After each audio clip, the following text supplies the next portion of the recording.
नमस्कार, मैं हूं मनमोहन भट्ट। विश्व प्रसिद्ध चार धाम यात्रा शुरू होने वाली है। उत्तराखंड सरकार यात्रा की तैयारियों में जुटी हुई है। हर विभाग अपने अपने स्तर से तैयारियां कर रहा है। उत्तराखंड में पीडब्ल्यूडी विभाग क्या तैयारी कर रहा है? एक टूरिस्ट को और एक यात्री को किन किन बातों का खास ध्यान रखना है? कौन कौन सी सड़कें सबसे ज्यादा बिजी होती हैं? ट्रैफिक मैनेजमेंट कैसा होगा? ये कुछ ऐसे सवाल हैं जिनका जवाब तलाशने की हम कोशिश करेंगे। और मेरे साथ इस समय पीडब्ल्यूडी विभाग के सचिव डॉक्टर पंकज कुमार पांडे साहब बातचीत के लिए मौजूद हैं। सर, हमारे चैनल में स्वागत है आपका। Thank you. जानना चाह रहा हूं सर, पीडब्ल्यूडी विभाग एक बहुत महत्वपूर्ण विभाग है। सड़क पर ही गाड़ियां चलती हैं, सबसे इंपॉर्टेंट विभाग है। क्या तैयारी विभाग की होती है इसके लिए? बिल्कुल, आपने ठीक कहा कि जो भी यात्री यहाँ आते हैं वो उत्तराखंड आने के बाद maximum by road he travel करते हैं। देहरादून तक फ्लाइट से भी आ सकते हैं और ट्रेन से भी देहरादून या हरिद्वार तक आते हैं, ऋषिकेश तक आते हैं। उसके बाद टोटल रोड पे काम चलता है और हम लोग लगातार साल दर साल अपनी जो सड़क की कंडीशन है उसको इम्प्रूव करते जा रहे हैं, उस पर लगातार काम करते हैं। इस साल भी हम लोग ने जनवरी से काम स्टार्ट किया था। जो हमारे महत्वपूर्ण जो रोड है उसमें हम लोग 4 एक्सिस बोलते हैं इसको जनरली। जैसे ऋषिकेश से स्टार्ट करते हैं हम लोग, तो अगर सबसे पहले हम लोग यमुनोत्री जाते हैं तो एक एक्सिस हुआ यमुनोत्री का, तो ऋषिकेश से हम स्टार्ट करते हैं तो वो टिहरी होके दरासू बैंड से बाइफर्केट होता है रोड, और एक जाता है बड़कोट होके यमुनोत्री जाता है और दूसरा जाता है उत्तरकाशी होके गंगोत्री। इसी तरीके से दूसरा जो स्ट्रेच है वो ऋषिकेश से स्टार्ट होता है, वो जाता है सीधे देवप्रयाग, श्रीनगर और रुद्रप्रयाग। फिर रुद्रप्रयाग से 2 पार्ट में होता है। रुद्रप्रयाग से एक जाता है अगस्त मुनि होके केदारनाथ धाम के लिए जाता है गौरीकुंड तक, और दूसरा चमोली, गोपेश्वर और चमोली और इसके बाद जोशीमठ होके बद्रीनाथ धाम जाता है, वो माणा तक जाता है। तो ये पोर्शन जो ये रोड मैंने आपको बताई, ये सारे रोड जो है नेशनल हाईवेज में आइडेंटिफाइड है और इसके लिए भारत सरकार हमको सपोर्ट करती है। ये मेजर रोड है हमारे, चारों जो एक्सिस है चारों मेजर है, जिसपे की मेन ट्रैफिक हमारा जो है मूव करता है, जो धाम के लिए आता है। इसके अलावा यमुनोत्री जाने के लिए एक और रास्ता है जो विकास नगर से स्टार्ट होता है, वो हरबर्टपुर होके वो भी एनएच का पार्ट है, वो बाहर जाता है और आगे जाके डामटा जाके बड़कोट में मिलता है जाके। तो उससे भी जो यात्री पंजाब और हरियाणा से आते हैं, कुछ दिल्ली के यात्री भी हैं जो उस रास्ते से यमुनोत्री तक पहुंचते हैं। बाकी जगह जाने के लिए मेजर जो रास्ता है वो वही है जो मैंने आपको पहले बताया। एक मतलब आकलन करना बहुत मुश्किल होता है। जैसे लास्ट ईयर हमने देखा था कि यमुनोत्री में उम्मीद से ज्यादा तीर्थयात्री पहुंच गए थे। कोई आकलन आप लोगों ने किया है कि मतलब कौन कौन से ऐसे पॉइंट्स हैं जहां पर यात्री अचानक से बढ़ सकते हैं, और अगर वहां पर आ रहे हैं तो उन्हें क्या ध्यान रखना है और जो डिस्ट्रिक्ट एडमिनिस्ट्रेशन है उसे क्या ध्यान रखना है? देखिए, धाम पे जनरली एक दिन में कितने लोग दर्शन कर सकते हैं, पहुंच सकते हैं, वो आइडेंटिफाइड है। इसीलिए राज्य सरकार ने ये टूरिज्म डिपार्टमेंट ने व्यवस्था की थी कि रजिस्ट्रेशन करके लोग आए तो थोड़ी सहूलियत होती है, क्योंकि आपको मालूम होगा कि हमको आज दर्शन करना और प्रशासन को मालूम होगा कि आज लगभग इतने लोग आ रहे हैं, तो अकॉर्डिंगली व्यवस्था की जाती है। तो इस बार भी यही प्रयास किया जा रहा है कि लोग रजिस्ट्रेशन करके आए, अपना उनको डेट मालूम होगा, प्रशासन को मालूम होगा, तो एक अच्छी व्यवस्था मिलेगी, सब लोग को अरेंजमेंट किया जाएगा। लास्ट ईयर क्या हुआ था पहले दिन, क्योंकि यमुनोत्री में लोकल लोग आते हैं बहुत ज्यादा, जो मंदिर के आसपास के लोग हैं, जो उसके पुरोहित हैं, पंडा हैं, बाकी लोग हैं, वो लोग आते हैं। डोलियां बहुत सारी आती हैं, तो बाहर से काफी लोग आ गए और जो लोकल थे वो भी आ गए थे। इस वजह से पहले दिन थोड़े से इश्यूज आए थे, उसको हम लोगों ने इमीडिएटली एड्रेस किया था और इस बार ये प्रयास किया जा रहा है कि इस तरह कोई स्थिति नहीं उत्पन्न। एक आकलन अगर हम समझें तो रजिस्ट्रेशन जो हो रहा होगा उससे ये पता चल सकता है कि कहाँ सबसे ज्यादा टूरिस्ट या सबसे ज्यादा यात्री आ रहे हैं। और मैं ये जानना चाह रहा हूँ कि एक यात्री अगर आता है तो उसे किस बात का ध्यान रखना है? बिल्कुल ठीक है, क्योंकि आजकल क्योंकि माननीय प्रधानमंत्री जी के द्वारा उत्तराखंड से विशेष लगाव है और केदारनाथ धाम पे वो कई बार आ चुके हैं, बद्रीनाथ धाम पे भी आ चुके हैं, तो जो यूथ है और जो बाहर के लोग हैं उनका आज के डेट में सबसे ज्यादा जो अट्रैक्शन है, जो रुझान है, वो केदारनाथ धाम के लिए होता है। सबसे ज्यादा भीड़ केदारनाथ धाम में आ रही है और नेक्स्ट है बद्रीनाथ धाम।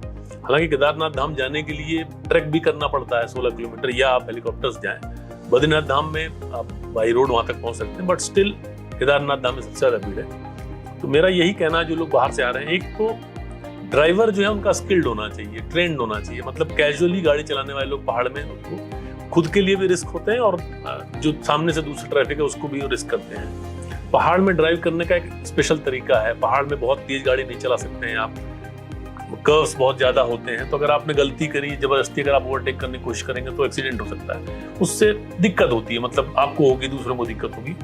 तो मेरा ये रिक्वेस्ट है कि जो अच्छी ड्राइविंग जानते हैं और पहाड़ में बिल्कुल स्ट्रिक्टली बाय रूल, बाय जो बुक है ट्रैफिक के रूल्स हैं, स्ट्रिक्टली उसी तरह से चलना होता है, उसी तरीके से चलना चाहिए। इसके अलावा पहाड़ में स्पीड की बहुत ज्यादा गुंजाइश नहीं होती है, तो मतलब जो लोग प्लेन में गाड़ियां चलाते हैं, जिस स्पीड में चलाते हैं, वो ये नहीं एक्सपेक्ट करके आए कि हम पहाड़ में भी उसी स्पीड में चलाएंगे। सड़कें बहुत अच्छी हैं, लेकिन इसका मतलब ये नहीं कि आप प्लेन के जैसे गाड़ी चला सकते हैं, क्योंकि टर्न्स बहुत ज्यादा आते हैं, कर्व्स हैं, कहीं ब्लाइंड कर्व्स हैं। हम लोगों ने उस पर हालांकि काम भी किया है, बहुत ज्यादा ब्लाइंड कर्व्स को इम्प्रूव किया है, तमाम जो ब्लाइंड स्पॉट्स थे, रोड सेफ्टी के बहुत सारे काम किए, बट फिर भी तो एक तो ये ट्रेंड लोग होने चाहिए। दूसरा, जो कमर्शियल व्हीकल लेके आते हैं उनको लोगों को ये देखना चाहिए कि जो ड्राइवर्स हैं उनको प्रॉपर स्लीप मिल रही है कि नहीं। ऐसा नहीं कि नहीं कोई बात नहीं, चलते रहो, 12 घंटे चला रहे हैं गाड़ी, 15 घंटे चला रहे हैं गाड़ी, 20 घंटे चला रहे हैं, तो ऐसे में नींद आने की संभावना रहती है, उसमें भी प्रॉब्लम हो सकती है। तो ये भी देखना कि ड्राइवर को भी प्रॉपर आराम मिले, खाना पीना ठीक से रहे। इसके अलावा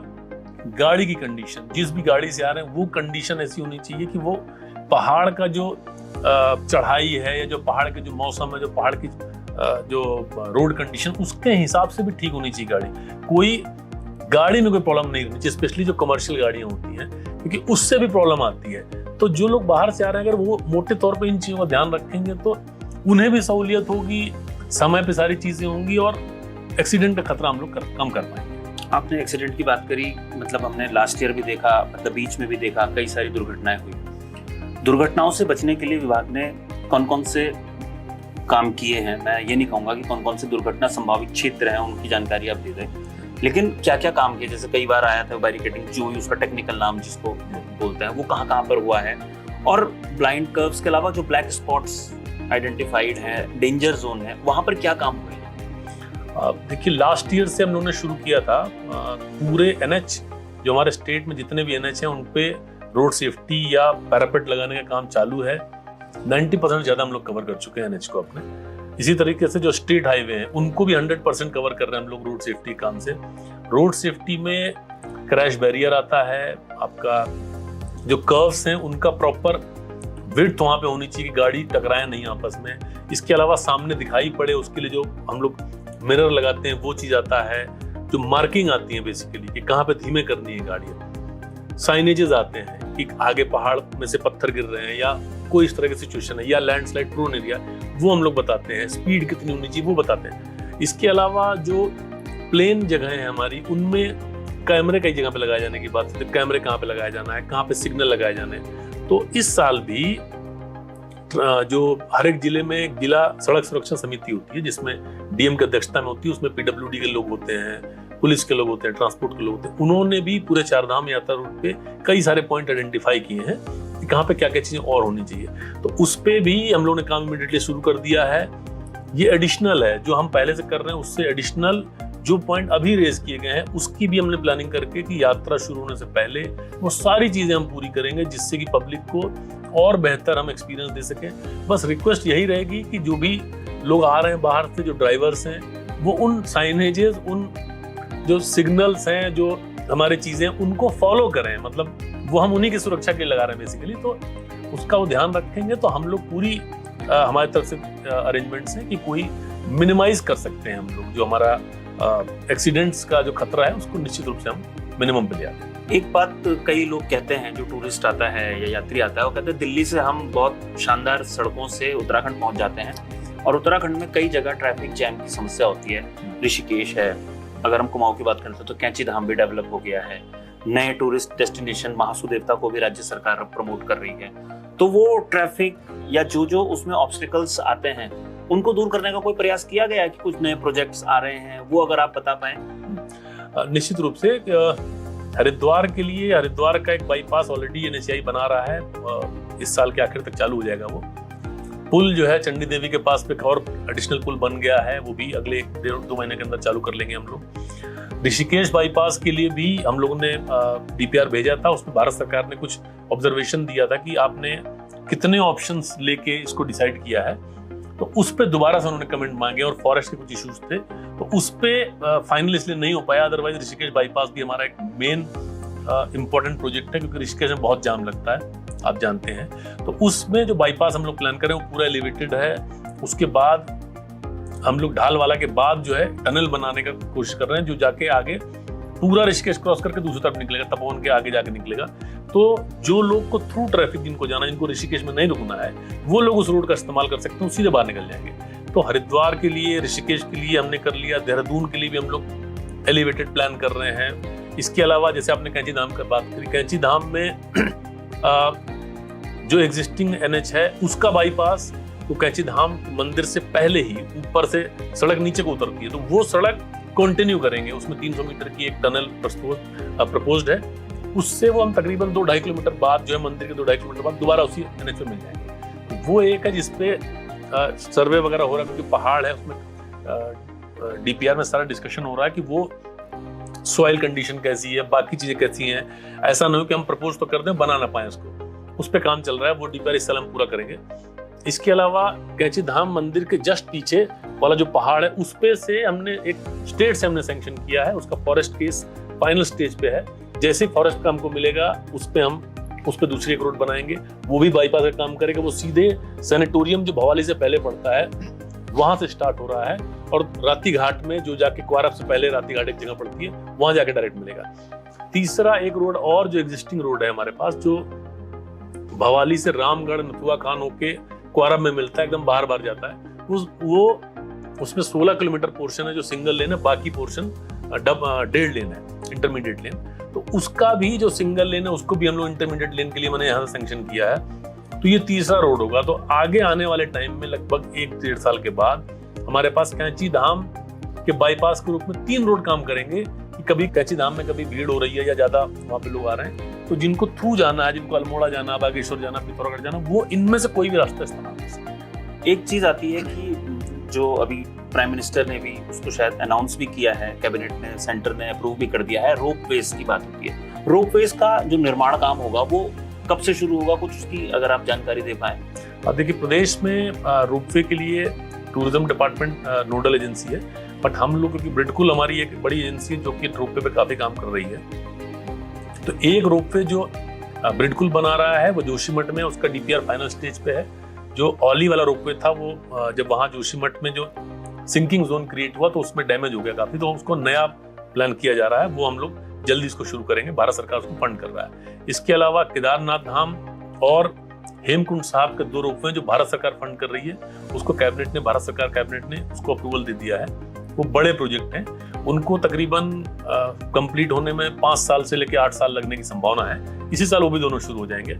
यमुनोत्री में ऑलरेडी काम शुरू कर दिया गया है यमुनोत्री रोपवे का, और देहरादून से मसूरी रोपवे का भी काम स्टार्ट कर दिया। ये मेजर रोपवेज हैं। इसके अलावा जागेश्वर में हम लोग प्लान कर रहे हैं, उसका एक इनिशियल सर्वे हमने कराया है, तो जागेश्वर में भी हो सकता है आगे आने के टाइम में हम एक रोपवे बना ले जाएं। और इस पूरे प्रदेश में तकरीबन 40 से ज्यादा रोपवे पॉइंट्स आइडेंटिफाइड हैं, जहां पे भविष्य में हम लोग फिजिबिलिटी करा के डिसाइड करेंगे कि कहाँ पे हमें रोपवे बनाने हैं। चलिए, तो सर कोई और जानकारी अगर आप देना चाहें। देखिए, हम लोग जो हमारे स्टेट में जो इंफ्रास्ट्रक्चर के गैप्स हैं उसको आइडेंटिफाई करके लगातार काम कर रहे हैं। जहां ट्रैफिक ज्यादा हो रहा है वहां के लिए bypasses, elevated road, even under passes भी प्लान कर रहे हैं कि कहीं कहीं पे अगर अंडरग्राउंड रोड लेके जाएं तो ये कर सकते हैं। पार्किंग के लिए भी हम लोग प्लान कर रहे हैं कि अंडरग्राउंड पार्किंग बना लें, क्योंकि जगह जैसा आप जानते हैं कि जो प्लेन एरियाज है हमारे स्टेट में 2-3 जिलों में ही है, और बहुत ज्यादा रोड वाइड करने की बहुत गुंजाइश नहीं है, क्योंकि बहुत सारा डैमेज करना पड़ेगा, बहुत तोड़ना पड़ेगा चीजें। तो उसके क्या ऑल्टरनेटिव हो सकते हैं, उस पर हम लोग काम कर रहे हैं। और जैसे माननीय मुख्यमंत्री जी ने निर्देश दिया है कि हम लोग जो प्लान कर रहे हैं वो 2050 के लिए प्लान करें, 2050 के लिए प्लान करें। तो उसी लाइन पे हम लोग काम कर रहे हैं कि आगे 50 साल तक क्या क्या रिक्वायरमेंट होगी, हमारे स्टेट में क्या क्या जरूरत होगी हमारे इंफ्रास्ट्रक्चर की, उसी के हिसाब से PWD पूरी प्लानिंग कर रहा है। और मुझे उम्मीद है कि हम स्टेट के इंफ्रास्ट्रक्चर को एक नए लेवल पे हम लोग लेके जाएंगे। और क्योंकि बहुत सारे लोग बाहर से भी आते हैं, टूरिज्म स्टेट है हमारा, काफी जगह से लोग आते हैं इसमें, तो टूरिस्ट को भी हम लोग केटर करने के लिए जो नए टूरिस्ट स्पॉट्स डेवलप हो रहे हैं, जो नए इंडस्ट्रियल एरियाज डेवलप हो रहे हैं, उनको भी कनेक्ट करने का प्लान कर रहे हैं कि कैसे कैसे उनको करें, कि सिर्फ लोकल रेजिडेंट को नहीं, जो बाहर से आने वाले हैं या जो इकोनॉमिक हॉटस्पॉट के रूप में कन्वर्ट हो रहे हैं एरिया, उनको भी हम लोग आइडेंटिफाई करके कवर कर रहे हैं। तो निश्चित रूप से राज्य सरकार और पीडब्ल्यूडी विभाग जो है ये आने वाले सारे चैलेंजेस के लिए तैयार है, और हम लोग एक लॉन्ग टर्म विजन पे काम कर रहे हैं और एक अच्छी प्लानिंग से काम कर रहे हैं। और मुझे पूरा विश्वास है कि राज्य एक अच्छे डेवलप्ड स्टेट जब आएगी तो निश्चित रूप से इंफ्रास्ट्रक्चर के मामले में हम one of the best state के रूप में उभर के सामने आएंगे। चलिए सर, बहुत धन्यवाद हमसे बातचीत करने के लिए। तो डॉक्टर पंकज कुमार पांडे साहब बता रहे थे कि किस तरीके से उत्तराखंड सरकार भविष्य की योजनाओं पर काम कर रहा है। कुछ जगह सुधार हुआ है और कुछ जगह सुधार की गुंजाइश है। उत्तराखंड सरकार को भारत सरकार का पूरा सहयोग मिलता है। देखना यह है कि जो प्लान बना है वो वास्तव में एग्जीक्यूशन में कब आता है और कितना लाभ एक आम यात्री को, एक आम आदमी को भविष्य में मिल पाता है। अभी के लिए साथियों इतना ही। अगली किसी विशेष रिपोर्ट में, किसी विशेष इंटरव्यू में आपके सामने हम फिर से हाजिर होंगे। तब तक इजाजत दीजिए। नमस्कार।